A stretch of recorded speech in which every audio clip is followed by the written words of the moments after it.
Shalom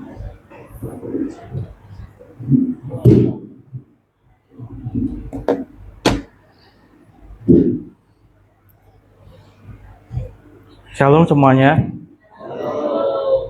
Mari kita mulai ya. Sebelum mulai kita doa dulu. Bapa di surga, kami mengucap syukur atas pertemuan pada pagi hari ini. Kami hendak membongkar segala sesuatu hal yang menghambat pertumbuhan dalam kehidupan kami dan keluarga kami. Kami mohon singkapkan segala sesuatu, bukakan mata hati kami semua, supaya kami dapat melihat apa yang menjadi seperti apa yang Kau inginkan dalam kehidupan kami. Kami mohon penyertaan-Mu sepanjang acara, mulai dari awal, pertengahan sampai akhir, semua dalam kendali-Mu. Malaikat-Mu berjaga-jaga di sekitar kami. Tutup bungkus kami semua ruangan ini dengan kuasa darah anak domba. Biarkan acara ini dapat berjalan lancar dari awal, pertengahan sampai akhir, dan apa yang menjadi rencana-Mu dapat tergenapi dalam kehidupan kami semua. Dalam nama Tuhan Yesus kami berdoa dan mengucap syukur. Amin. Bapak dan Ibu, hari ini saya mau sharing tentang ini ya, tentang apa sih sebenarnya yang menghambat bagaimana kok kita itu tidak bisa mengalami namanya kodrat ilahi. Kodrat ilahi itu seperti apa yang Tuhan mau. Untuk itu, ini sebelum masuk ke legal ground, kita bahas dulu. Namanya kodrat ilahi. Kodrat ilahi itu penciptaan manusia. Kita bisa buka sama-sama di Kejadian 1 ayat 26.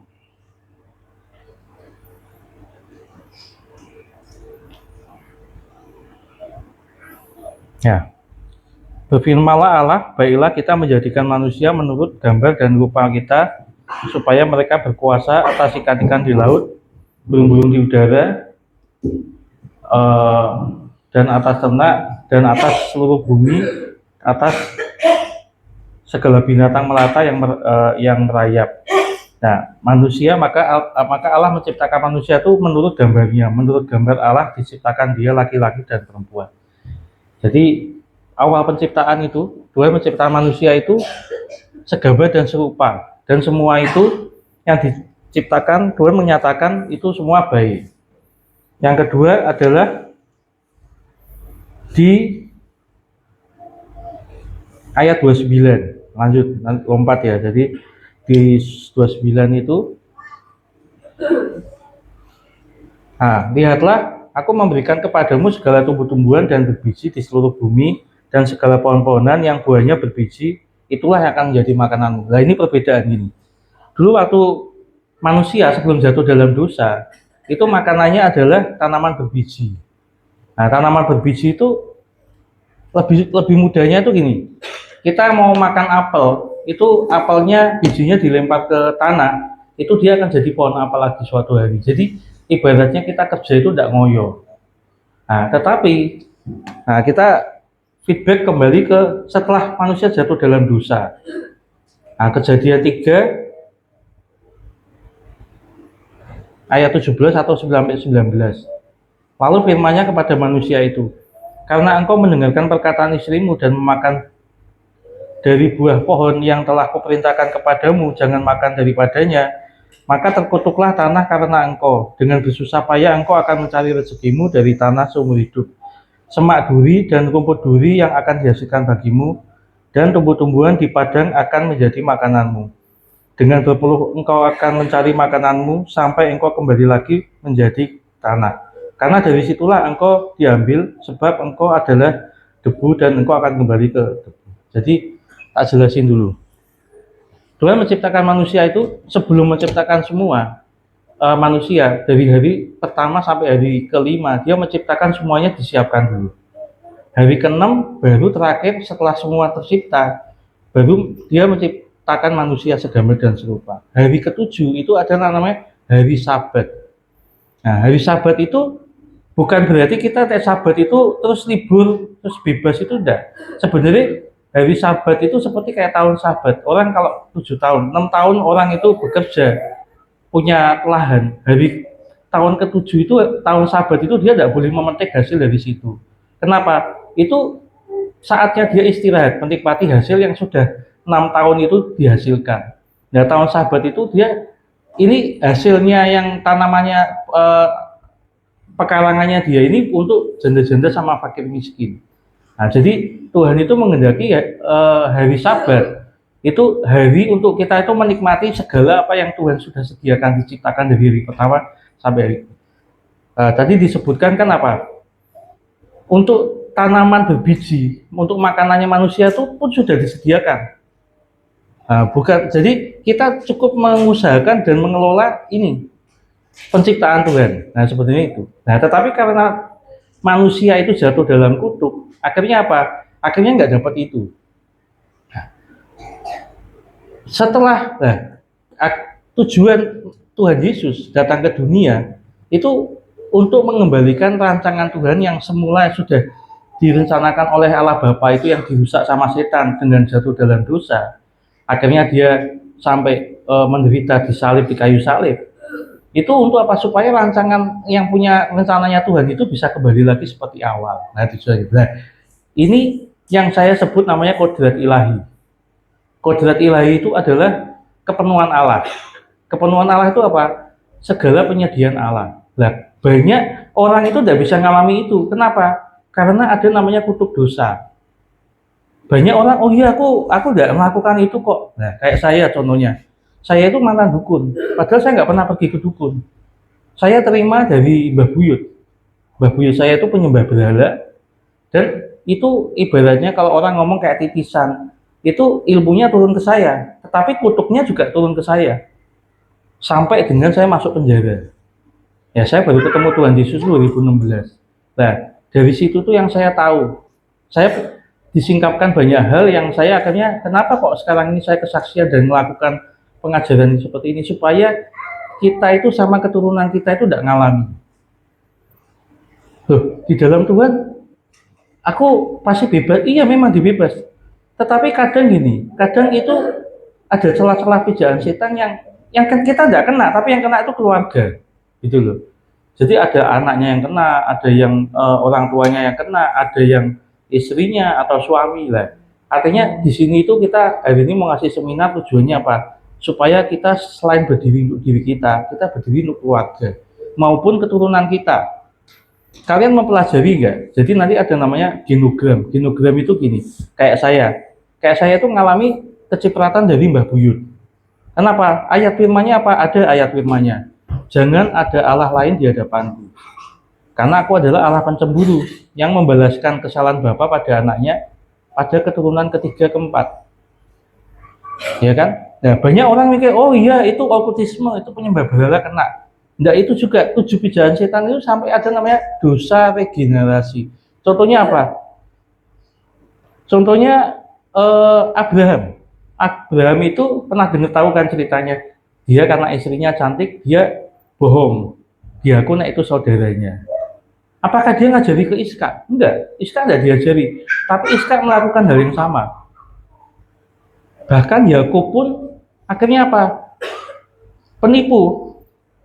Kakaknya ditipu, ya, ibunya ditipu, bapaknya ditipu, pamannya ditipu. Nah, itu apa? Itu dosa regenerasi. Kadang orang nggak ngerti. Loh, sekarang kalau misalnya kita punya keturunan penipu kan kita tentunya nggak mau. Nah, itu tujuannya apa? Bukan saya itu, sorry ya, kita kesini itu untuk seminar okultisme itu bukan untuk menghakimi, oh ini, tapi kita itu untuk mencari ini loh. Ojo sampai ada hal yang pijakan setan di dalam keluarga kita, supaya keluarga kita dipulihkan. Dan standarnya itu gini loh, bukan mencari masalah, tapi bagaimana kita itu bisa ini loh, mengenapi itu namanya kita ngalami tanah Kanaan, kita ngalami kodrat ilahi kita, kepenuhan Allah. Itu ya, udah paham ya. Kita masuk sekarang ke legal ground. Legal ground.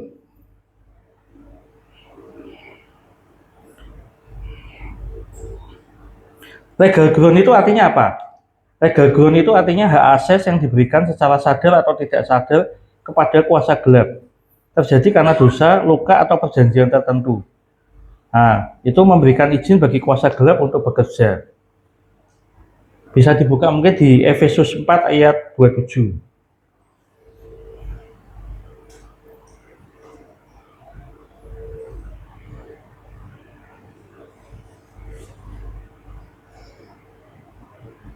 Janganlah beri kesempatan apabila mulai ayat 26, apabila kamu marah, janganlah kamu berbuat dosa, janganlah matahari terbenam sebelum padam amarahmu, dan janganlah beri kesempatan kepada iblis. Nah, dunia roh itu bekerja dengan legalitas. Jadi tidak bisa iblis itu kerja sembarangan. Saya pernah nanya gini, Tuhan itu pernah singkapkan gini, kenapa kok dia itu dimahkotai duri? Nah, tadi kalian di kejadian 3 kan dijelaskan, di saat dikutuk itu, tanah itu dikutuk, hasilnya semak duri.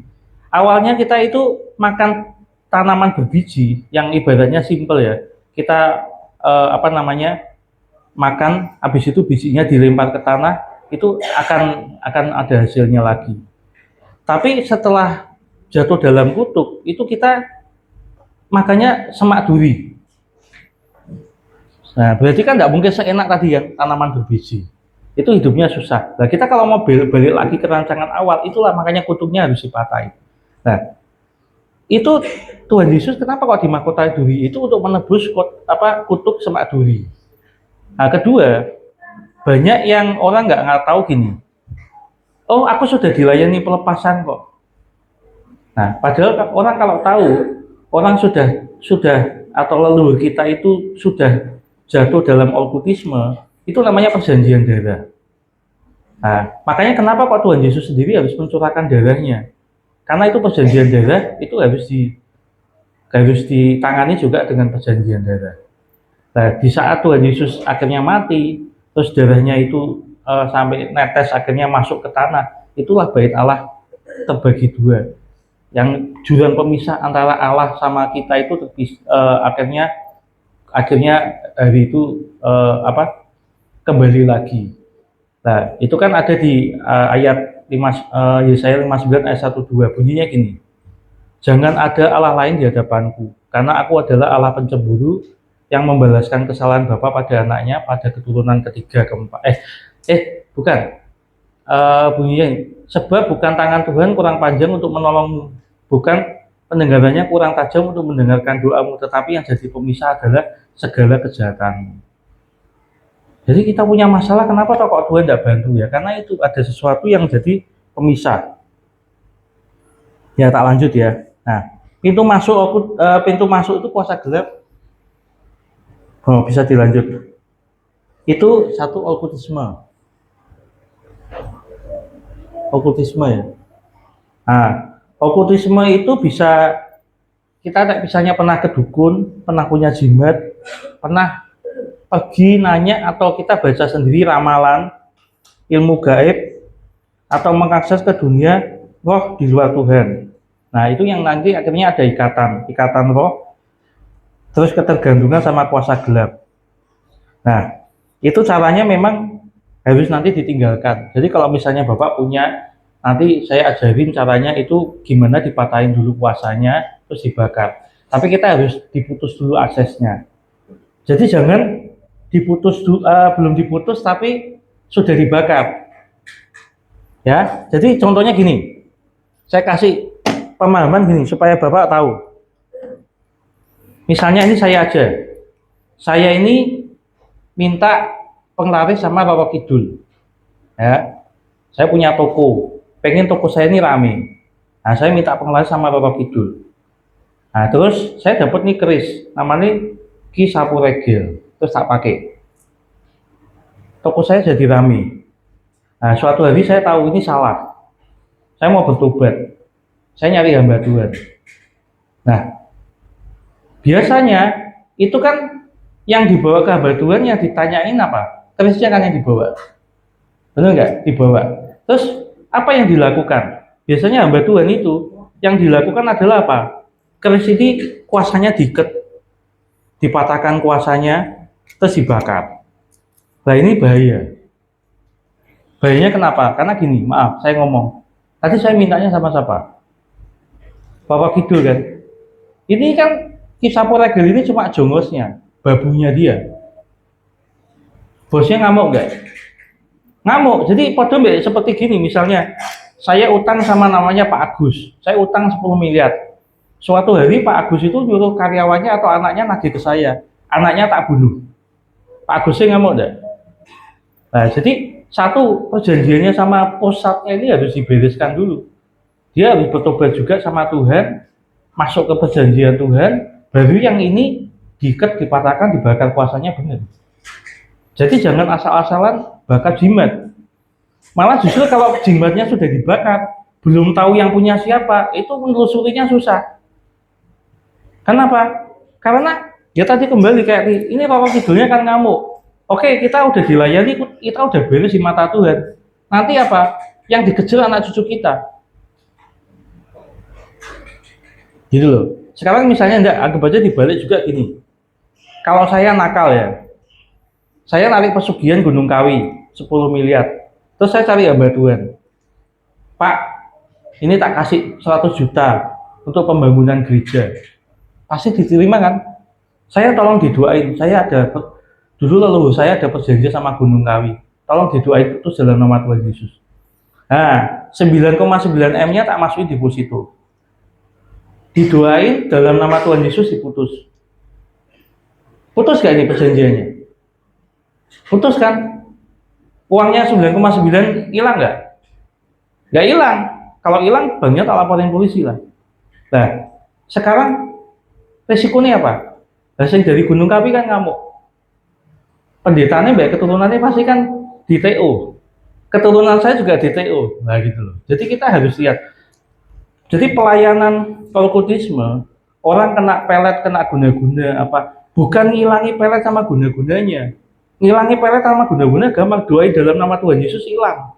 Pasti hilang. Tapi sik toh, kenapa kok dia bisa kena? Kalau orang di dalam Tuhan, kira-kira bisa nggak dipelet? Bisa nggak disantet? Nah, kenapa kok bisa disantet atau dipelet? Ini kenapa? Ibaratnya kenapa kita itu sebagai ranting, kenapa kok nggak bisa nempel sama pokok anggur sehingga di saat kita dipelet atau disantet itu kena? Jadi kita jangan lihat di tengahnya, tapi kita harus tarik dari awal. Kenapa kok apapun yang terjadi di dalam hidup kita, itu tidak akan terjadi kalau Tuhan tidak izinkan.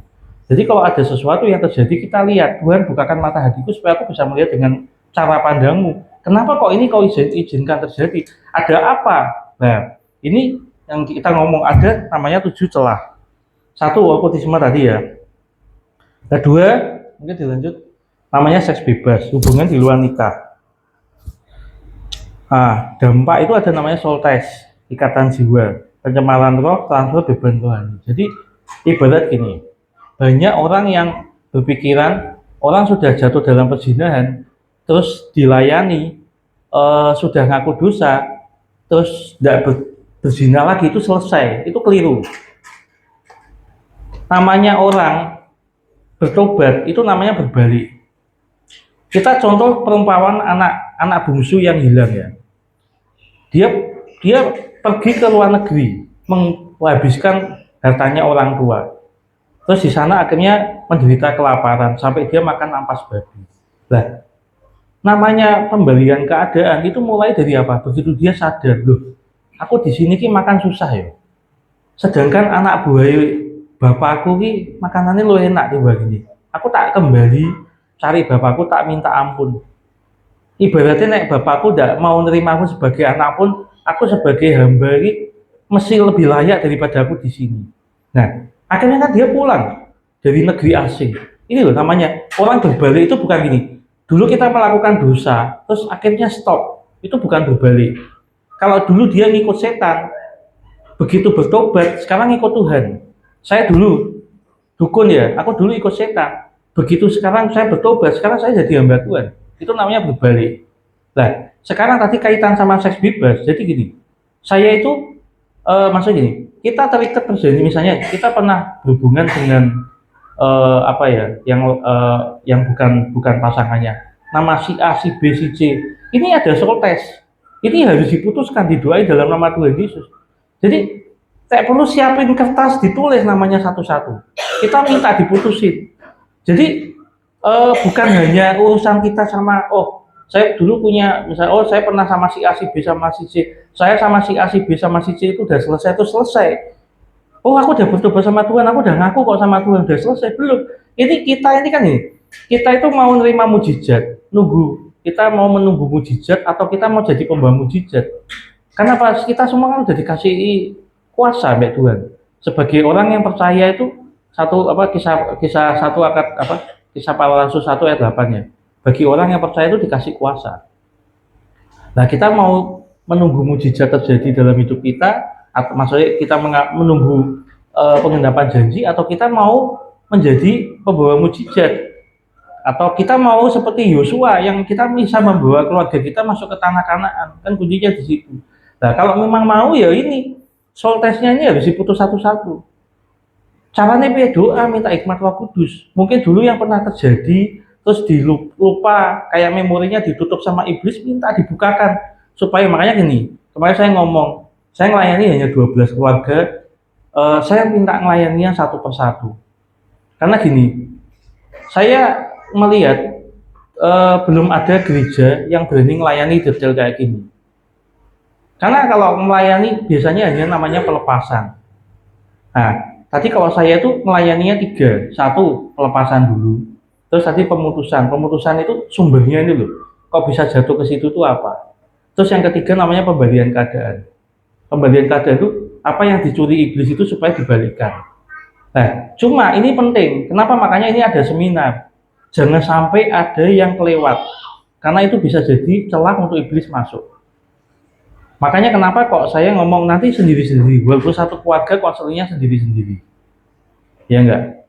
Nanti pas doa bareng enggak apa-apa. Kenapa? Supaya nanti akan dibagikan form. Tolong yang anak-anak sama ibu atau bapak, ya kita ngomong kita sama-sama jaga ya. Artinya saya juga bilang nanti misalnya saya ngelayani ya cukup orangnya saya sama Tuhan yang tahu. Setelah itu disobek-sobek aja. Kenapa? Karena supaya itu nih ada sesuatu legal ground, harus ngaku kalau pengen dibereskan. Karena kalau memang itu terlewatkan, ya itu tidak akan tuntas. Karena apa? Yang pemberesan itu berdasarkan pengakuan. Ya, jadi kalau memang ternyata ada, tadi kita ngomong ada yang jatuh dalam seks bebas, itu harus doa minta cintakan Tuhan.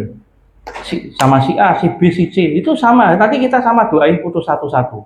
Kalau nanti setelah tak ajarin putus satu-satu, ada yang kelewat, nanti di rumah kan udah tahu caranya, diteruski. Nanti malam doa lagi, baik Tuhan, disingkapkan lagi, keinget lagi siapa lagi, putuskan lagi, udah tahu caranya.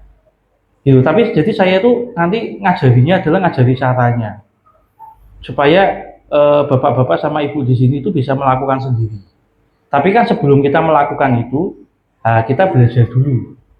Gitu, 7 legal ground itu apa? Saya yakin deh, yang di sini nggak tahu sampai ada 7. Tadi yang saya sebutin ada namanya dosa regenerasi aja mesti nggak paham. Abraham itu kan istiami, diberkati. Orang kadang lihat loh, Abraham ini dibuat percontohan. Tapi kalau masalah penipunya, masa kita mau jadiin contoh? Kan enggak. Gitu ya. Jadi, seks bebas. Yang ketiga adalah luka dan trauma. Apakah ada penolakan, sakit hati?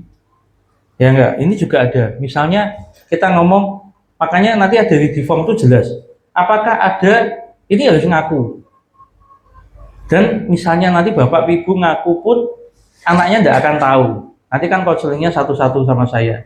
Dulu aku di dalam kandungan, kok aku belum siap yo. Pernah mau digugurke, itu juga jadi pijakan setan. Itu anak yang ditolak. Oh, ibaratnya saya itu pengen punya anak cowok, tapi kok keluarnya cewek, terus akhirnya ditolak. Itu juga jadi masalah. Itu yang lebih tahu siapa? Masing-masing. Doa, minta hikmat Tuhan. Nanti, oh iya, ini kayaknya aku perlu pemberesan. Nah nanti dibahas sih nanti.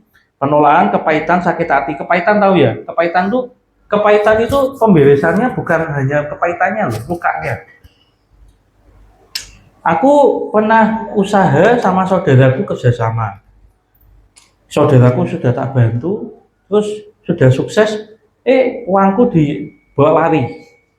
Lah aku suruh ngampuni yo, angel. Ini sebenarnya uang yang tak kumpul ke buat anak cucuku. Nah, akhirnya apa, lukanya itu ada. Nah setelah itu apa? Setiap kali dia mau kerja, mau bisnis, dia langsung berpikir, wah ini kok karakternya kayak saudaraku ya, orang percaya akhirnya. Itu kok kayak gitu ya, tidak percaya. Itu namanya kepahitan. Nah ini bisa menghambat berkat. Karena bisa jadi orang yang akhirnya awalnya yang kedua ketiga itu ditolak, bisa jadi dia malah bisa jadi sumber berkat buat dia harusnya. Gitu ya, itu luka dan trauma. Terus perkataan negatif. Nah, perkataan negatif itu penting. Apakah kita itu pernah ngatain anak atau kita pernah dikatain orang tua, goblok kamu. Nah, itu bisa goblok tenan. Nah, itu kutuknya harus dipatahin. Atau hati-hati nih kamu bisa kecelakaan atau oh kamu nggak akan laku nih seumur hidup. Nah, itu perkataan negatif. Nah, itu jadi membentuk realitas itu terus jadi legal ground. Amsal 18 ayat 21, hidup dan mati dikuasai lidah. Jadi hati-hati di perkataan kita. Kita itu diciptakan segambar dan serupa. Tuhan itu menciptakan langit dan bumi dengan apa? Hanya berkata, jadilah terang, jadilah gelap, jadilah daratan, jadilah lautan, dan itu jadi. Jadi hati-hati dengan perkataan. Terus ini lanjut, sugesti dan kutuk. Nah ini penting. Banyak orang yang hidupnya dalam sugesti atau persepsi. Wah, nanti jangan-jangan gini, jangan-jangan gini. Nah, belum terjadi. Jadi kalau dibilang, ini kebanyakan ibu-ibu, ibaratnya kita itu baru bulan April, mikirnya sudah sampai bulan Desember. Jangan-jangan nanti bulan Desember Natal kayak gini. Jangan-jangan besok Lebaran tahun depan kayak gini lah. Ini sugesti atau itu ada kutuknya, itu harus dipatahin. Terus adiksi itu ketergantungan, bisa narkoba, bisa rokok. Kalau sekarang ini ya handphone, sosial media, games, nah itu ada. Nah itu dicatat. Nah terus ada lagi sekarang ini yang rada bahaya, jujur apa? K-pop. Sampai kemarin itu ada yang endorse sampai apa Labubu, padahal boneka kayak gitu, itu bahaya. Itu jelas. Nah terus terakhir adalah namanya dosa generasi, pola dosa turun temurun. Nah banyak orang yang nggak sadar dan gini, makanya gini, nanti kita berdiri itu bukan untuk kita, tapi kita lihat kita tiga ke atas. Nah terus nanti juga kita lihat ke samping-samping, apakah di dalam keluarga kita itu ada dosa generasi. Contohnya, kok ada yang kawin cerai ya, lebih dari 3 orang, itu berarti ada kutuknya. Loh, keluargaku nggak ngalami, iya, keluarga kalian nggak ngalami, tapi kalau nanti itu udah diputus, nanti kalau cicitmu atau anakmu ngalami bi, karena itu ada namanya dosa generasi, kayak tadi Abraham, nipu, itu simpel, nipu kecil, nipu gede, tapi apa, nipunya Abraham sama Ishak, sama nipunya Yakub lebih parah Yakub, ke bawah masih lebih parah lagi. Terus kemiskinan itu juga sama. Pesugihan itu benar-benar terjadi, kayak orang ke Gunung Kawi itu terjadi. Tetapi gini, setan itu dia tidak bisa meng-create. Bedanya sama Tuhan. Tuhan itu pencipta. Pencipta itu cuma satu, Tuhan kok. Yang lain enggak. Setan itu ibaratnya suruh bikin pohon pisang aja nggak bisa. Nah kalau pesugihan, dia itu bisa bikin kita kaya, itu memang benar. Tapi dia ambilin dari kekayaan ini, jatahnya anak cucu kita. Makanya ada orang yang kerja sudah gajinya besar 10 juta, 15 juta, tapi kok nggak bisa ngumpul ya? Itu ada ini dosa generasi. Kok aku usaha sudah jujur kok dihapusi orang ya, dimakan uangku be orang lain, ini ada dosa. Sehingga apa ya, itu tadi uangnya nggak bisa ngumpul. Terus karakter negatif itu kayak tadi bohong, ya enggak, itu kurang lebih seperti itu. Oke, sekarang habis ini masuk ke hambatan pertumbuhan Setelah itu saya buka sesi pertanyaan. Setelah sesi pertanyaan, nanti baru masuk konseling, ya. Yuk, sekarang dilanjut di hambatan pertumbuhan. Ini tadi kalau 7 legal ground ini juga berkaitan sama leluhur. Kalau yang hambatan pertumbuhan ini lebih berkaitannya ke kita. Jadi apa? Jadi kalau kita ngomong ya, di Alkitab pun kan Tuhan itu mintanya kan gini, kita harus hidup itu berakar, bertumbuh dan berbuah ke arah Kristus. Jadi tujuan utamanya itu kan kita menuju ke serupaan hidup kita seperti Kristus. Kehidupan, nah ini sudah ya, hambatan pertumbuhan. Nah.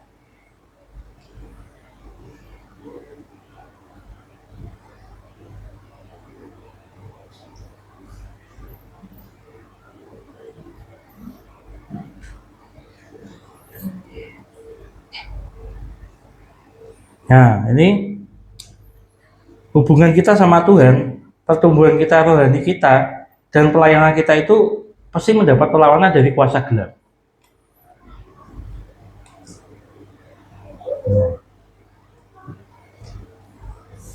Nah, sejak mengikut Kristus itu kita harus tahu sejak ikut Kristus itu kita itu mulai ada perlawanan dari kuasa gelap. Jadi saya pernah melayani hamba Tuhan di pendeta-pendeta di API. Terus saya itu kan dapat karunia nerapi, pegang kaki itu sama Tuhan tuh disingkapkan banyak hal. Nah, orang sakit itu kan sebenarnya 3 hal. Bisa sakit medis, non medis, maksudnya karena pikiran, karena pola makan atau pola hidup. Yang ketiga adalah okkultisme atau non medis, dibikin kuasa gelap. Nah, terus waktu itu saya ngomong, ini non medis ini karena kuasa gelap. Oh, marah orangnya. Saya tuh sama Tuhan Yesus gini, tidak mungkin saya kena loh. Sekarang gini, kalau kita itu tidak diserang iblis itu yang bahaya. Berarti kita di jalan yang salah. Kalau kita sebagai anak Tuhan, kita jalannya benar, pasti diserang iblis. Oh, Tuhan Yesus saja diserang iblis. Sampai dengan matinya pun kalau kita baca ya, dia percobaan digurut 3 kali dia tidak kena. Tapi waktu terakhir kali sebelum dia diserahkan itu tertulis di Alkitab, maka masuklah iblis ke dalam Yudas. Nah itu loh. Jadi iblis itu sebenarnya tidak punya kuasa, udah dilucuti, udah dikalahkan dan dijadiin tontonan. Tapi dia pintar, dia mendustai supaya manusia yang bekerja. Sekarang contoh, pernah lihat tidak ada kuasa gelap yang bisa nyantet? Nggak ada. Misalnya Roro Kidul nyantet orang mati, atau misalnya Ratu Lea nyantet orang mati, tidak ada. Tapi kan mesti dukun Banten, dukun Kalimantan. Itu kenapa? Karena sosok manusia yang dipakai oleh kuasa gelap untuk mengerjakan itu. Karena sebenarnya apa? Kuasa gelap sudah tidak punya kuasa. Nah, ini kita lanjut next, hambatan pertumbuhan. Hal-hal yang perlu diatasi agar pertumbuhan itu dapat berlanjut. Nah, kedewasaan. Next, kedewasaan. 2 yang menentukan ke pertumbuhan orang percaya, kedewasaan. Efesus 4 ayat 13 sampai 15. Sampai kita semua telah mencapai kedewasaan penuh dan tingkat pertumbuhan yang sesuai dengan kepenuhan Kristus. Kita bertumbuh di dalam segala hal ke arah Dia, Kristus yang adalah kepala. Ini tadi yang saya ngomong. Tuhan Allah Bapa menciptakan kita segambar dan serupa. Dirusak sama setan. Akhirnya jadi rusak, nggak serupa kan? Nah, tugasnya Tuhan Yesus itu datang ke dunia, Dia itu sampai mati untuk menebus apa, dan Dia sudah mengatakan di kayu salib, sudah selesai. Setelah selesai ini, Tuhan itu pengennya semua manusia ini kembali ke apa? Karakter awal, segambar dan serupa, yang adalah Allah Bapa, Allah Putra, Allah Kudus itu kan serupa. Jadi supaya serupa, namanya di sini disebutkan sampai kita semua telah mencapai kedewasaan penuh dan tingkat pertumbuhannya sesuai dengan kepenuhan Kristus. Makanya saya ngomong, pelepasan itu bisa dilakukan oleh hamba Tuhan, tapi naik pemutusan itu sendiri. Orang mau bertumbuh ke arah Kristus, itu juga hamba Tuhan nggak bisa membantu. Harus orangnya sendiri. Makanya saya ngomong, ayo kumpulin, tak layani biar punya kesadaran untuk bertumbuh ke arah Kristus. Kedua namanya ini, kemerdekaan. Galatia 5 ayat 1. Supaya kita sungguh-sungguh merdeka, Kristus telah memerdekakan kita. Karena itu berdirilah teguh dan jangan mau lagi dikenakan perhambaan. Nah ini dijelaskan. Kita ki wis merdeka. Tapi kok loh, keluarga kok masih ini ya, masih rumah tangganya kacau ya. Kok keluargaku ki sing saudaraku sing ini kok masih ini ya, keuangannya masih itu ya kurang baik ya. Nah itu loh. Sebenarnya kan kita itu sebagai anak Tuhan, itu kan sebenarnya kunci utama. Apa toh yang harus kita lakukan? Itu kan gini. Kita itu menerapkan nilai-nilai kerajaan surga itu di bumi ini. Jadi misalnya kita lihat, oh ini kok ada orang sakit. Ini sesuai tidak seperti rencana Tuhan? Enggak kan? Nah, kalau bisa kita layani. Oh, ini kok ada orang yang istilahnya kok kesulitan keuangan. Nah, itu kita layani. Nah, sekarang kalau orang lain aja kita layani, masa keluarga kita nggak dilayani? Nah, ini itu tujuannya namanya pemutusan itu untuk keluarga besar. Nah, jadi nanti setelah kita ngomong namanya dua pelepasan itu artinya, oh ini hal-hal yang nggak sesuai kehendak Tuhan diputus, dread.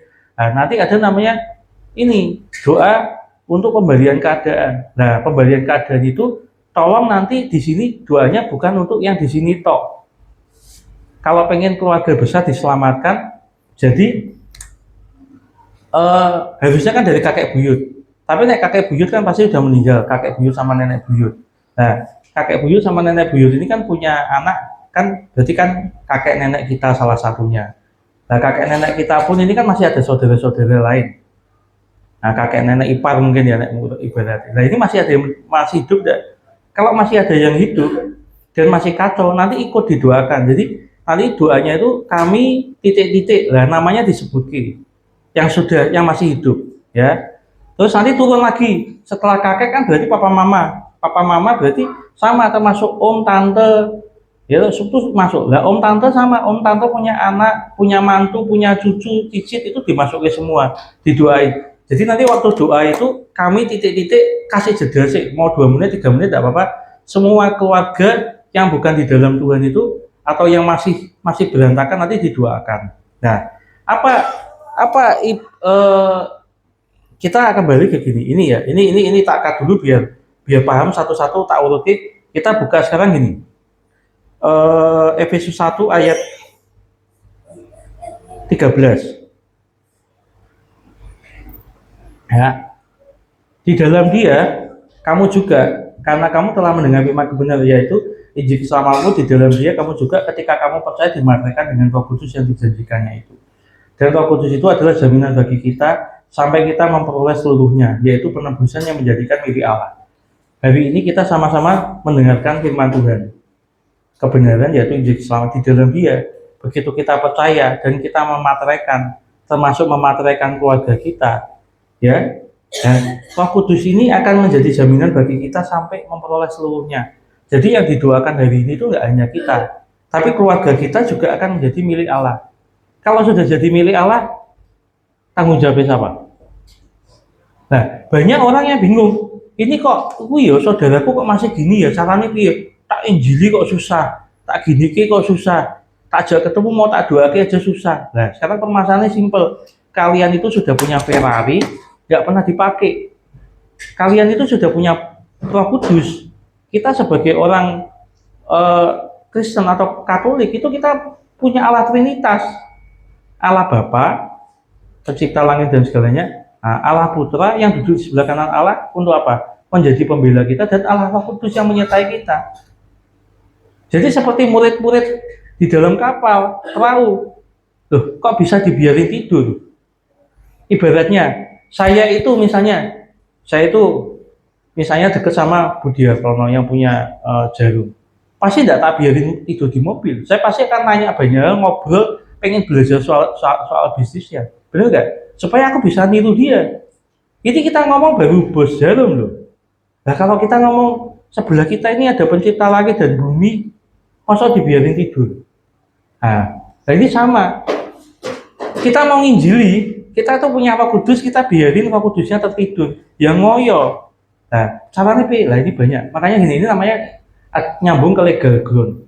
Banyak orang pelepasan tapi tidak dimateraikan. Setannya bisa balik nggak?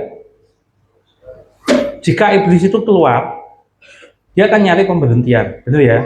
Ada firmannya ya. Begitu dia nyari pemberhentian, dia tidak dapat, dia akan kembali ke tempat awal. Tempat itu tapi besi, dan dia akan mengajak 7 roh jahat untuk masuk, dan keadaan orang itu lebih parah. Nah, sebenarnya kalau kalian melayani, setannya udah disingkirkan, terus, ya ini kayak contohnya gini, kita punya rumah nih.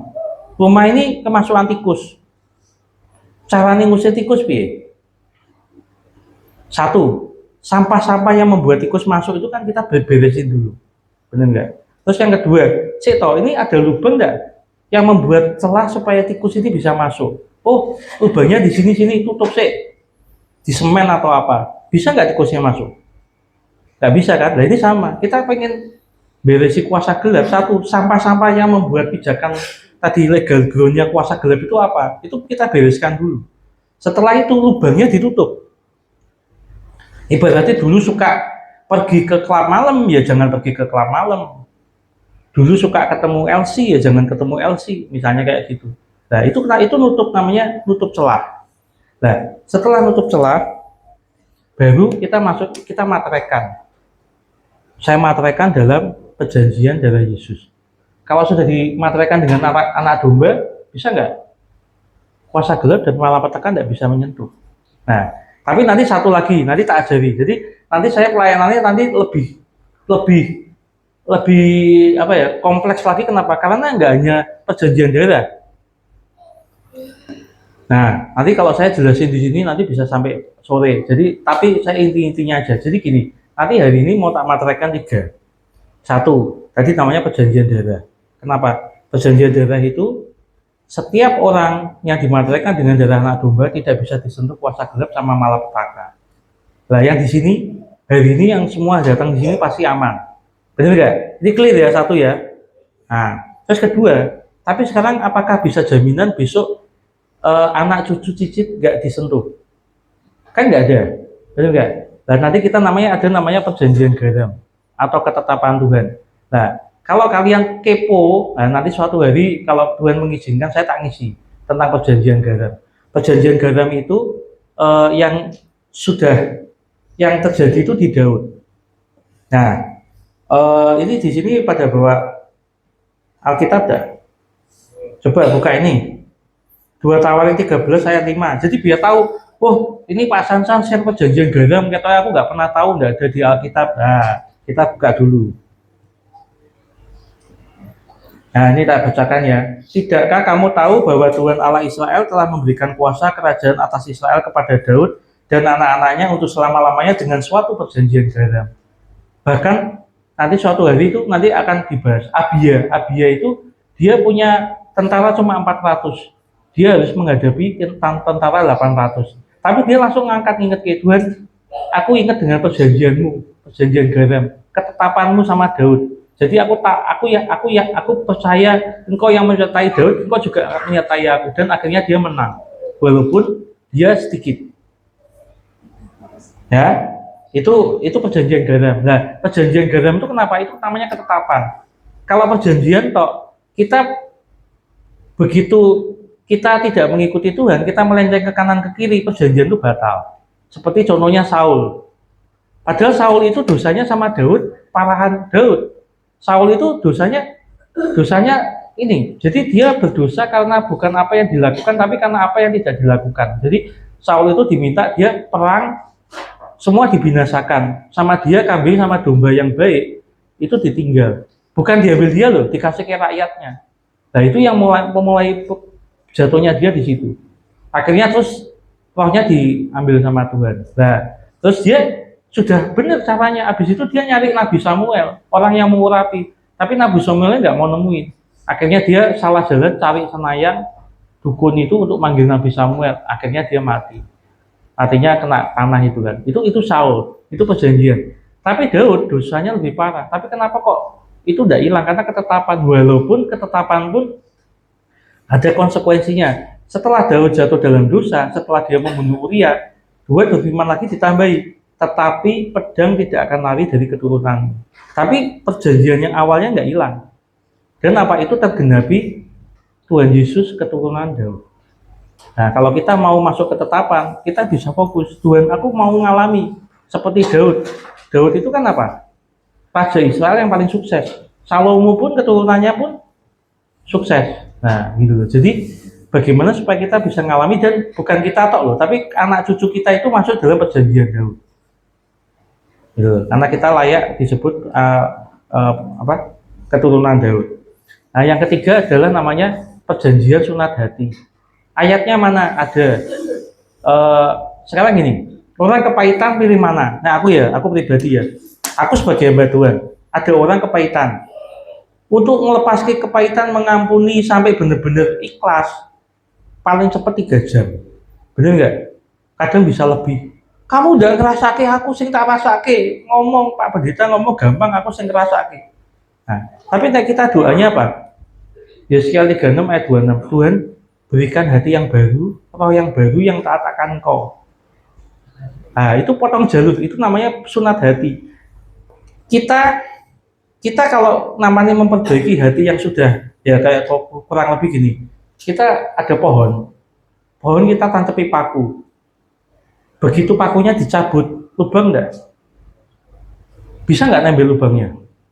Coba deh nanti misalnya punya di rumah kan ada pohon tancepi paku, pakunya dicabut, habis itu coba dalam waktu seminggu ke depan dia caranya itu ditutup, lubangnya bisa sempurna.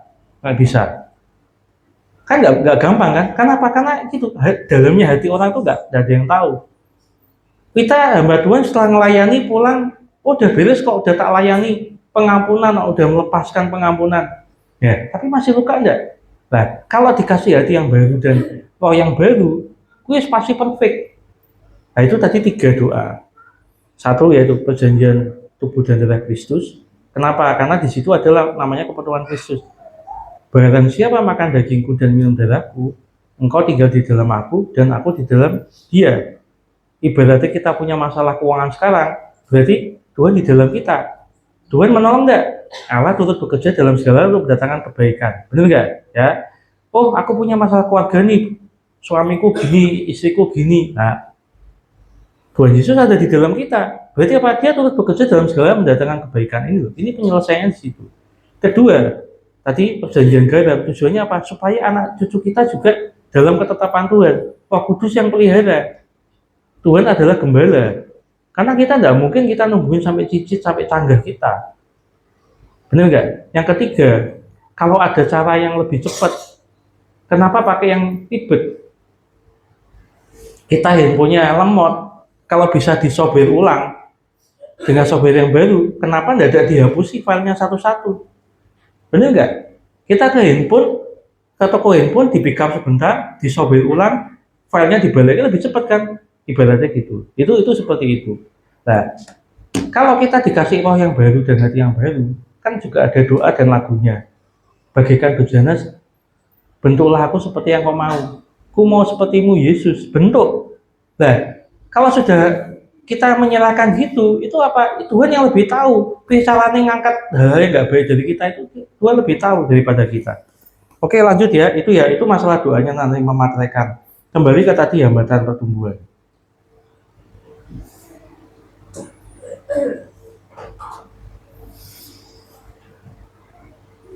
Nah, ini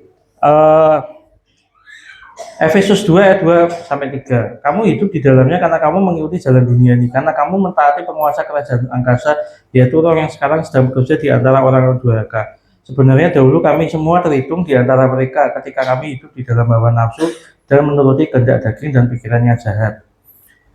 Nah, ini penting. Banyak orang ini, aku tuh tidak berdosa, aku udah tidak pernah. Ya maksudnya aku berzina tidak pernah, berbohong nggak pernah. Tapi yang bahaya ini, Yakobus 3 ayat 14 sampai 15. Ini paling susah tuh dosa namanya apa? Mementingkan diri sendiri. Kita itu dari debu dan tanah. Pasti tidak mungkin orang itu sekarang kita ngomong ya. Misalnya ada makanan, ada gurami, ada telur. Ya enggak? Kita makan telurnya, guraminya kasih orang lain. Itu tidak mungkin. Benar nggak? Pasti seperti itu. Nah, tapi kalau kita ngomong misalnya kita itu bisa bisa apa ya, menyalipkan diri kedagingan, nanti Tuhannya akan memproses. Kadang kita bisa berpuasa, uangnya yang buat puasa, gini, puasa itu penting juga. Jangan sampai kita puasa, ada stik datang, stiknya disimpan nanti buat buka puasa, itu percuma puasanya. Ya stiknya kasih orang lain, nanti buka puasanya apa yang ada pas sore itu yang buat makan itu. Kalau perlu malah kita puasa, ngirit uangnya dipakai untuk ke panti asuhan atau bantu itu orang-orang di pinggiran gelandangan dan yang lain. Nah, ini lanjut ya. Next. Nafsu daging, jalan dunia, puasa gelap. Nah, ini kalau nafsu daging sama puasa gelap ini gampang. Tapi naik jalan dunia ini beti-beti. Beti-beti itu sekarang saya sebagai hamba Tuhan pun juga selalu doa. Tuhan ingatkan. Aku makanya kadang gini, tanya, kamu pengen hidup berkelimpahan, berkecukupan apa pas-pasan? Aku ngomong pas-pasan. Karena aku jangan sampai nanti kalau berkelimpahan terus aku jadi lupa mbak Tuhan. Tapi pas-pasannya pada nyelelek. Pas pengen punya rumah bisa punya rumah, pas pengen punya mobil bisa punya mobil. Tapi itu ada ayatnya. 1 Korintus 2 ayat 9. Apa yang tidak dilihat mata, dipikirkan dan di hati manusia Tuhan sediakan bagi yang mengasihi. Jadi sebenarnya kalau kita mengasihi itu kita tidak usah ngomong, pasti bisa. Saya pengen oseng teri, itu ada yang ngirimi. Kalau saya nyari sendiri, angkringan yang jual oseng teri angel. Nah sambal teri banyak, tapi oseng teri jarang. Yuk lanjut ya. Nah ini, lanjut yang ada gambar kudanya itu. Nah itu lanjut kata-katanya. Nah, sebab di dalam batinku aku suka akan hukum Allah, tetapi di dalam anggota-anggota tubuhku aku melihat hukum lain yang berjuang melawan hukum akal budiku dan membuat aku menjadi tawan hukum dosa yang ada di dalam anggota-anggota tubuhku. Roma 7 ayat 22 sampai 23. Ini yang tadi aku ngomong, sugesti atau persepsi. Kenapa? Saya itu dulu pernah jadi dukun, jadi bolonnya setan, jadi tahu. Setan itu ngajarin saya ngomong gini, kalau kamu itu mau bikin manusia jatuh dalam dosa nggak bisa, kamu pakai cara yang kedua, dan itu lebih ampuh dan susah ngatasinya. Apa? Membuat manusia merasa benar. Kalau orang sudah kita buat merasa benar, nggak mungkin bertobat. Diomongi angel, nggak iso. Aku tuh aku tidak melakukan dosa kok. Aku tidak melanggar kitab Taurat kok. Iya memang, tidak melanggar kitab Taurat. Tapi kamu tidak melakukan firman Tuhan. Maksudnya apa? Yo, kamu tidak melakukan dosa, tapi kamu tidak punya kasih. Nah, itu repot. Ya kan? Banyak loh orang yang pelayanan tidak melakukan dosa, iya, tapi dia tidak punya kasih. Bisa nggak? Nggak bisa. Karena Pak Tuhan sendiri kasih. Kalau kita mau nyontoh dia ya kita harus punya kasih.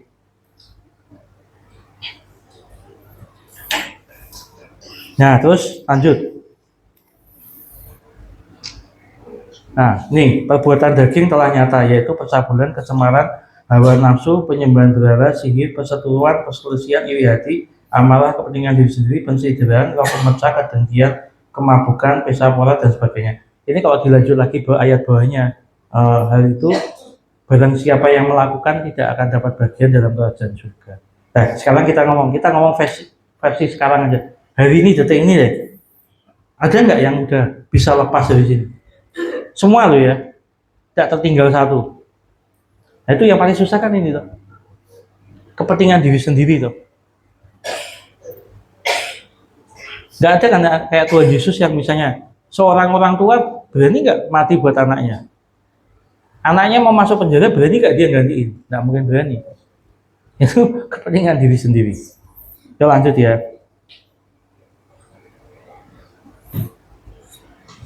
Oke, ini lanjut. Yakobus 1, 14, 15. Ini juga sama. Kita harus tahu kalau percobaan itu bukan dari Tuhan. Makanya tadi saya jelasin, kenapa kok semua harus diputuskan hari ini. Banyak orang yang mengalami ngomong, ini aku tuh percobaan, aku kok ngalami kayak gini, ini dicobai, tak jalani, itu keliru. Karena percobaan itu bukan dari Tuhan. Tuhan sendiri nggak bisa dicobai. Bahkan kalau kalian pengen tahu detail itu, waktu Tuhan Yesus di kayu salib itu yang dikasih apa itu?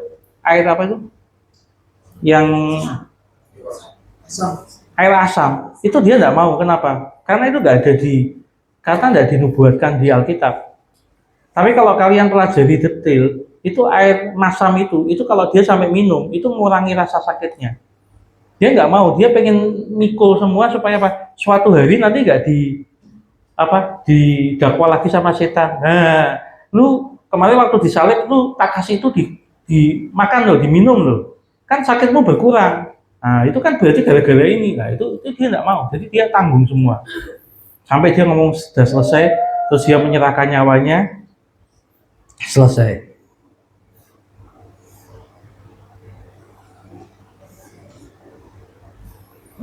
Next. Nah, ini nanti mungkin bisa dipelajari sendiri ya, nanti tidak lama. Nah, terus lanjut lagi. Nah, ini ngecek. Nanti kita cek jabatannya apa, masing-masing jujur. Dan sorry, abis itu juga nggak ngefek ke saya. Kalian ngaku sama dia nggak ngefek ke saya, ngefeknya ke kehidupan kalian. Ngaku, jadi nanti saya bisa tahu doanya seperti apa. Setelah itu disobek-sobek nggak apa-apa. Yang penting beres hari ini, ibaratnya sampah-sampahnya dituntasin dari ini, dibuang hari ini. Lanjut. Nah, ini masalah daging kepahitan. Apakah ada ini enggak? Ada yang berontak enggak? Dendam enggak? Pernah enggak berontak sama orang tua, sama keluarga, sama saudara, sama teman? Nah, terus lanjut. Nah, ini apakah mempunyai kebiasaan-kebiasaan lama? Nah, ini penting. Sorry, ini mungkin kita ngomong ya, ini kayak gini nih susah tersingkat, tapi ya harus ngaku kalau pengen beres. Pornografi, kalau ada onani, masturbasi dan segala, ini nggak mungkin ketahuan ya, nggak ngaku. Kadang sorry loh, mungkin sudah di depan hamba Tuhan aja belum tentu mau ngaku. Nah, itu nanti di form itu dicentangi, diisi, itu ibaratnya gini loh, nanti ngakunya mbak Tuhan aku ini semua diputusin, supaya aku terlepas dan aku tidak akan melakukannya lagi.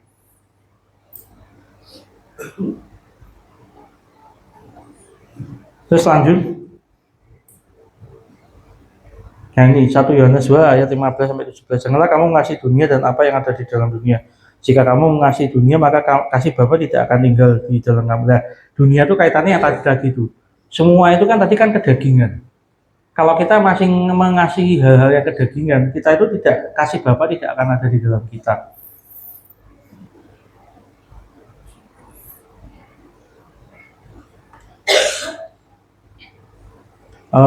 Lanjut next. Nah, di situ nanti dijelasin ya. Makanya tentang dunia itu seperti apa, di bawah kuasa si jahat, terus kaitan kedagingan, menawarkan surga, lanjut lagi. Nah, itu semua ini kaitannya dengan dunia, dan ini artinya hari ini itu kita checklist. Kalau hal-hal yang masih ada di sini kita checklist semua, kita minta lepas. Lanjut next. Ada yang suka cita kepuasan palsu, gitu. Kita tertarik itu apa namanya, kalau yang apa TikTok atau apa yang lain itu kan semua hal-hal yang duniawi itu. Nah, next. Yakobus 4 ayat itu. Yakobus 4 ayat 4 sampai 5. Hei kamu orang-orang yang tidak setia, tidakkah kamu tahu bahwa persahabatan dengan dunia adalah permusuhan dengan Allah? Jadi barang siapa hendak menjadi sahabat dunia yang menjadikan musuh Allah. Janganlah kamu menyangka bahwa kitab suci tanpa alasan berkata roh yang ditempatkan Allah di dalam diri kita diiringinya dengan cemburu. Nah, itu lanjut tambahnya adalah yaitu dunia memikat dengan segala macam hal itu. Nah, kita jangan sampai mau untuk terikat di situ. Lanjut. Nah, itu tadi yang kaitan kedagingan. Ini juga jiwa itu kan ada pikiran, perasaan, kehendak. Next. Nah, next lagi. Nah, ini penting. Apakah masih ada kecemasan, ketakutan? Itu diputuskan juga. Terus keserakahan. Nah, ini pengejaran harta kekayaan sesuatu yang sebagai yang utama dan segala macam. Ya itu nanti dilihat ya, nanti diisi. Terus lanjut 1 Petrus 5 ayat 8 sampai 9. Sadarlah dan berjaga-jagalah, lawan musuh iblis berjalan keliling sama seperti singa yang mengamau dan mencari orang yang dapat ditelannya. Lawanlah dia dengan iman yang teguh, sebab kamu tahu bahwa semua saudaramu di seluruh dunia menanggung penderitaan yang sama. Terus next. Nah, terdapat 2 kesalahan yang sama dan bertentangan dalam sikap kita terhadap kuasa gelap. Sikap yang satu adalah menganggapnya tidak ada. Nah, itu ya bahaya. Sikap yang lainnya adalah menyakiti keberadaannya dan mempunyai perasaan tertarik yang berlebihan dan tidak sehat terhadapnya. Nah, terus lanjut. Nah, sikap yang tidak tepat itu tadi mengabaikan atau satu ketertarikan. Nah, harusnya yang apa? Next. Nah, harusnya ini lawan. Hari ini tuh kita fokusnya adalah lawan, putus semua. Habis itu kita masuk perjanjian Tuhan. Nah, jadi kayak kembali sama. Itu banyak orang kalau melayaninya nggak tuntas jadi masalah. Karena saya punya restoran. Saya dulu minta penglaris sama Roro Kidul. Begitu saya diberesi sama hamba Tuhan, penglarisnya dihilangi, restorannya ramai apa sepi? Hah? Sepi. Dulu diwangi sama setan, begitu setannya hilang sepi. Harusnya makanya setelah setannya dilepas, masuknya perjanjian Tuhan, sehingga Tuhan yang nolong. Nah itu loh, itu yang kadang nggak dilakukan. Nah kita harus lawan. Terus lanjut next. Nah ini juga penting. Ini ada kemampuan yang diandalkan kuasa gelap dan apa, dan termasuk ini kalau nanti di pemetaan ada namanya orang mengandalkan diri sendiri itu juga sama loh. Mengandalkan diri sendiri, mengandalkan orang lain. Kenapa masalahnya nggak selesai-selesai ya? Karena itu mengandalkan diri sendiri atau mengandalkan orang lain. Terus next lagi. Nah ini penting. Jadi kalian nanti bisa tahu kurang lebih kalau masalahnya adalah kebiasaan dosa. Nah itu yang harus dilakukan adalah pelepasan. Nah, pelepasan, kesedihan dan pengakuan. Kalau okultisme, nah ini kan ada namanya, di situ kan ada pemutusan. Nah, pemutusan ini nggak dilakukan banyak. Orang rata-rata ngelakunya pemutusan. Jadi ibaratnya gini, kalau orang datang bawa keris, bukan kerisnya apa ini kerisnya dari mana? Oh dulu Mbak Buyutku tuh ternyata sukanya ke Gunung Merapi. Nah ini putus dulu sama penguasa Gunung Merapi, baru yang itu dibakar. Dan ini ya, ini penyelesaiannya ya. Nanti ini bagian saya, kalian nggak usah bingung nanti untuk penyelesaiannya. Nah, terus next lagi. Nah ini kuasa gelap ini nggak usah terlalu detail juga, tapi nanti di form itu bisa ngisi. Jadi ini kuasa gelap itu bukan hanya itu toh, tapi sampai detail ya. Kanuragan, meditasi, sesaji, tolak bala, mantra, gitu. Terus ilmu putih, penyembuhan. Pernah diajak ke pengobatan alternatif. Nah, pengobatan alternatif itu doanya ke Tuhan Yesus ya. Kalau nggak Tuhan Yesus juga bahaya. Bedanya apa? Biasanya kalau ke Tuhan Yesus itu kesembuhannya ini kekal. Bukan nanti harus ke sana lagi, itu bedanya di situ. Nah, terus ini juga kuasa gelap, ada roh pembimbing, ada roh pelindung. Oh, kui kok aku hidup, kui ketoke sing jaga aku leluhurku. Aku paling ketawa nek diomong kayak gitu. Kowe namen leluhurmu jaga kowe mangi sapa tak gitu. Nah, aku sekarang gini tak balik. Kamu suatu hari nek sudah meninggal, mau ndak kamu gentayangan nungguin cucumu sesuk? Enggak mau toh. Lah, kamu ndak mau kok kamu minta leluhurmu jagain kamu enak men tak gitu. Oke. Itu kayak simpelnya kayak gitu. Jadi kita harus paham, tidak ada kayak gitu. Astrologi, ramalan bintang itu juga masuk, ramalan telapak tangan. Pernah nggak diramal telapak tangan? Nah itu ada ikatannya. Terus lanjut, upacara spiritisme.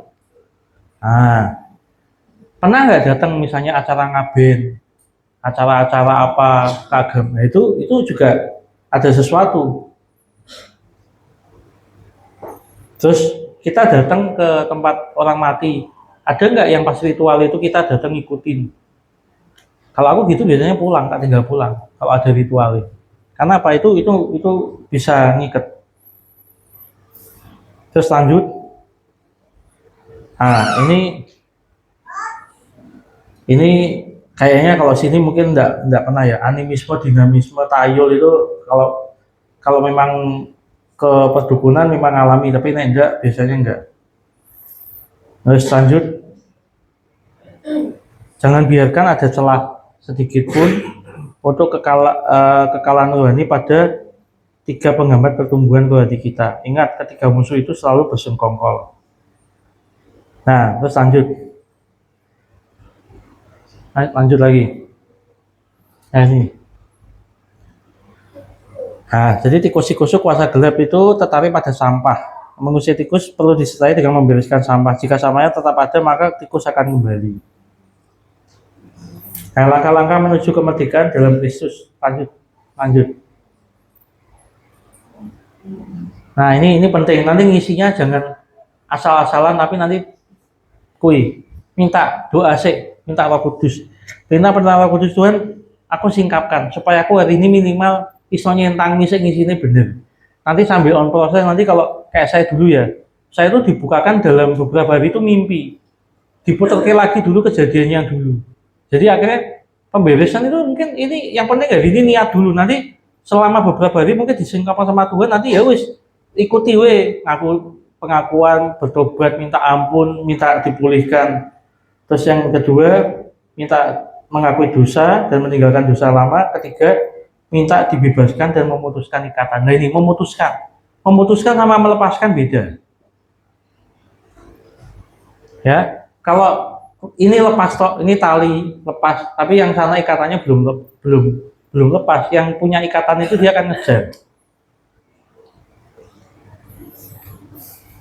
Nah, lanjut. Nah, ini langkah menuju kemerdekaan Kristus. Apabila saudara kehilangan kebebasan saudara, hal itu disebabkan oleh pilihan saudara mengenai apa yang saudara percaya dan lakukan.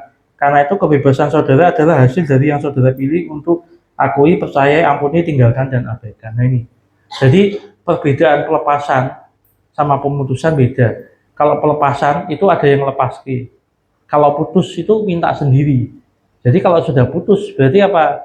Orang itu sudah harus bersepakat. Saya pernah melayani orang, anaknya autis 2, orang Lampung. Tak doain, anaknya sembuh. Tapi terus akhirnya bisnisnya itu kayaknya intinya duitnya akhirnya nyantol di orang nggak bisa cair. Terus bingung, takut urusan polisi, nyari lagi pesugihan. Terus besok lagi istrinya nyari lagi, saya sampai rumah saya tak tolak. Sorry, cari hamba Tuhan yang lain. Nah, kenapa? Ya karena itu sudah tahu, udah dilepaskan. Berani masuk lagi, cari lagi, gitu. Itu nggak bisa. Saya juga pernah mau melayani orang, dia punya akik satu kota. Ya itu, gini loh. Kalau kita mau bereskan tuntas ke semua. Kalau enggak usah.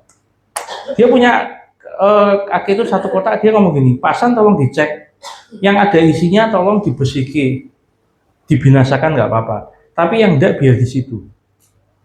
Nah, saya nggak mau melakukan. Kenapa? Karena gini, jelas. Roh-roh kayak gitu tuh sukanya masuk di tempat-tempat kayak gitu.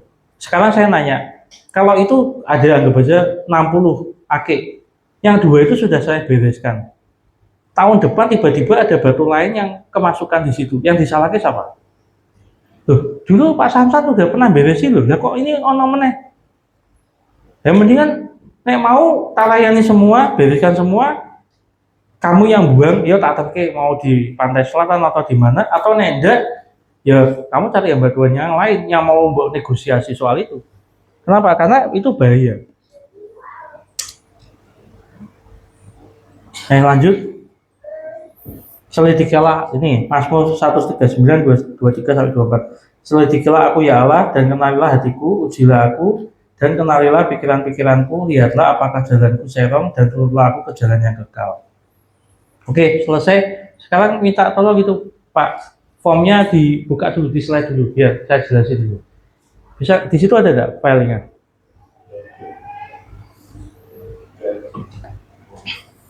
Ini ada dua form. Nanti dibagikan, minta tolong pada diisi ya. Diisi nanti yang sudah selesai ketemu saya dulu konseling. Nanti itu apa namanya ya maksudnya antri. Kenapa kok gini? Ini yang layangi nggak hanya saya tok, bukan yang lain karena gini saya ada karunia penglihatan. Jadi kalau misalnya ada yang terselip, oh ternyata di keluarga ada keris, ada apa, itu nanti aku bisa tahu. Bisa? Bisa. Ya pokoknya ada dua form. Kira-kira perlu waktu berapa lama? 5 menit cukup. Stop dulu, di stop.